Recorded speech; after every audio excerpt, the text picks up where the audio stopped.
Salam planter Indonesia. Assalamualaikum warahmatullahi wabarakatuh.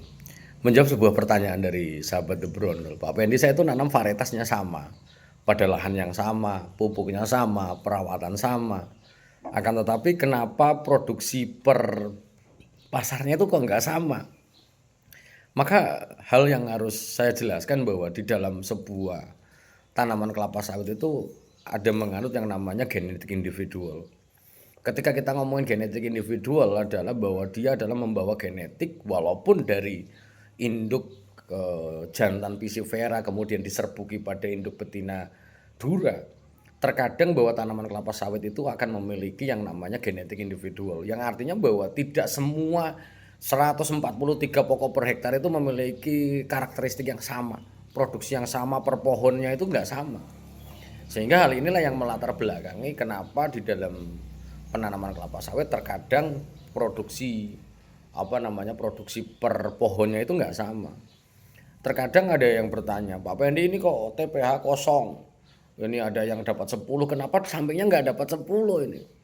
Karena balik lagi, ketika ada dalam satu pasar misalnya, dalam 32 pohon dalam satu pasar, kemudian dia itu ada beberapa tanamannya secara individual memang memiliki keterbatasan dalam produksi janjang, ya bisa jadi bahwa jumlah janjang yang tertampung dalam satu TPH itu akan beda-beda. Ketika kita berharap sama, itu nggak akan mungkin. Karena balik lagi, ada yang namanya genetik individual. Nah, sebagai contoh seperti ini. Ketika kita menanam di PSN 1 Kalabar, memiliki potensi 22 janjang per pokok per tahunnya, itu tidak semuanya akan menghasilkan seperti itu. Angka yang diberikan pada sebuah informasi di dalam di dalam selebaran itu adalah jumlah janjang rata-rata, yang artinya bahwa setelah 6 tahun itu ditotalkan jumlah janjang rata-ratanya berapa. Tapi kita tidak akan bisa menghitung secara detail individual pertanaman itu berapa. Itu susah. Kenapa? Karena bahwa dia akan menganut, kadang-kadang ada yang janjangnya kecil tapi jumlahnya di atas 30 janjang per pokok per tahunnya.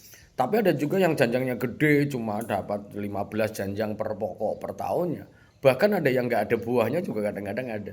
Inilah kunci dari sebuah penanaman kelapa sawit itu adalah jangan sampai bahwa tanaman kelapa sawit kita memiliki afkir ataupun non valuer yang sehingga jumlah janjang itu bisa dapat dipastikan.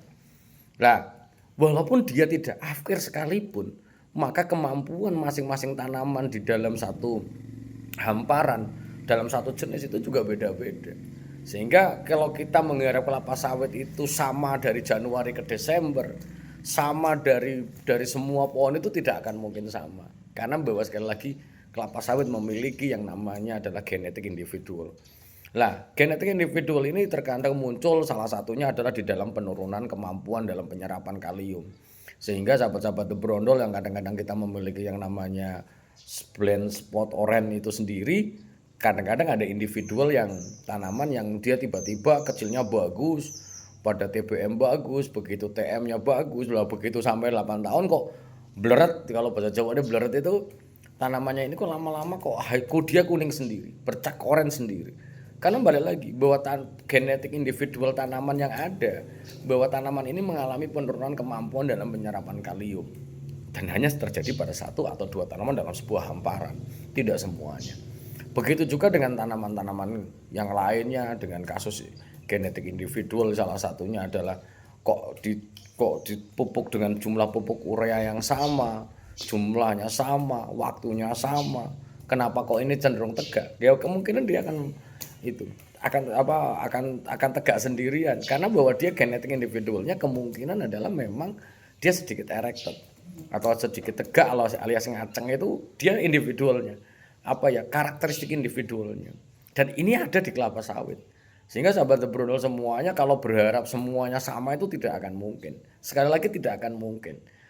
Semuanya sama, bentuknya sama itu walaupun dari induk yang sama. Dari Piscifera, serbuk sari jantan yang diambil dari Piscifera diserbuki pada dura itu kadang-kadang nggak sama. Di lapangan ada yang namanya genetik individual.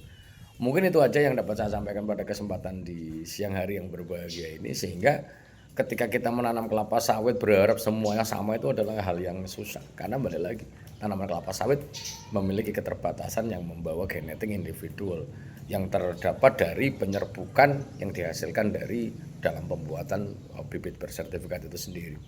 Menjawab sebuah pertanyaan, Pak Pendi, bahwa kenapa bibit bersertifikat itu katanya sudah wow hasilnya, tapi kenapa namanya kok masih ada afkirnya? Ya ini, kembali lagi bahwa yang namanya bibit bersertifikat yang dijual belikan di Indonesia ataupun di Malaysia itu sendiri sumber bibitnya masih berasal dari kecambah yang dihasilkan dari penyerbukan dari bunga jantan yang diambil serbuk sarinya untuk menyerbuki duranya. Lah ketika dia menyerbuki dura ini, maka dia akan memiliki kemungkinan gagal penyerbukan, ataupun misalnya induk jantan ini memiliki sifat resesif yang minus, kemudian yang betina juga punya minus, yang mungkin keduanya akan bertemu karakteristik resesif ketemu resesif, dan ini bisa dihasilkan. Sehingga dari 200 kecambah yang dibeli oleh kita dari sebuah balai untuk kebutuhan 1 hektar, maka tidak 200 semuanya bisa ditanam semuanya. Karena kemungkinan dia akan membawa genetik yang negatif dari keduanya adalah hal yang sangat mungkin sekali. Tapi Pak Pendi ini kan bibit bersertifikat. Kenapa kok bisa terjadi? Ya tetap balik lagi. Karena bahwa bibit bersertifikat ini adalah persilangan dari indukan jantan dengan indukan betina dengan sistem diserbuki. Lawang kita aja dari bapaknya Jawa, ibunya Jawa, kemudian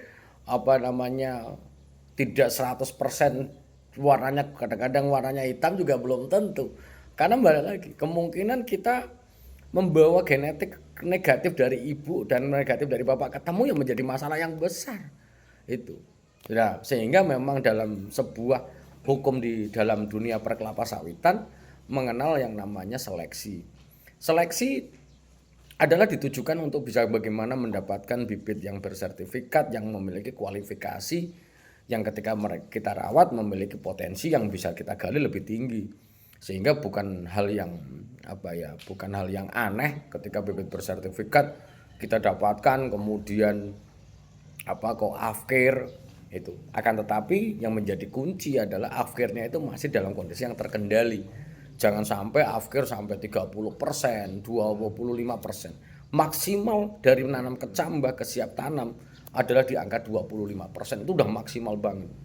Dimana maksimal ini bukan hanya masalah gagal tumbuh. Kalau kita ngomongin gagal tumbuh pada kecambah, itu bisa dihasilkan gara-gara kita mungkin salah dalam menentukan lingkungan mikro dari media yang kita gunakan. Akan tetapi bahwa 25% dari gagal tumbuh sampai dia afkir genetik adalah sangat mungkin terjadi. Dan itu adalah bibit bersertifikat.